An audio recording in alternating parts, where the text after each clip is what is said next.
Hi hello నమస్తే welcome to honey cherry blogs.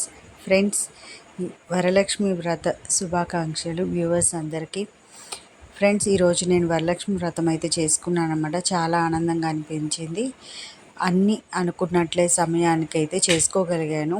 ఉదయాన్నే లేచి మనం చేయాల్సిన కృతులన్నీ చేసుకుంటూ అమ్మవారికి పిండి వంటలు వండుకుంటూ చాలా చక్కగా వరలక్ష్మి వ్రతం అయితే నేను చేసుకున్నాను అన్నమాట. ప్రతి సంవత్సరం నేను పంతులు గారిని అయితే పిలుచుకోను.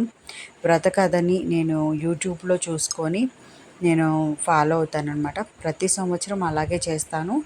ఈ సంవత్సరం నేను కొత్తగా అమ్మవారి పాదాలు అయితే పెట్టి పూజ చేశానన్నమాట. చాలా సంతోషంగా అనిపించింది.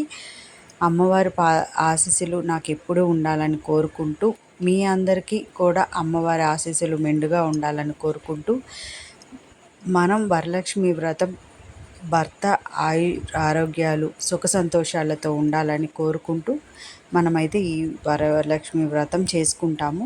అమ్మవారి ఆశీస్సులు అందరికీ ఉండాలని కోరుకుంటూ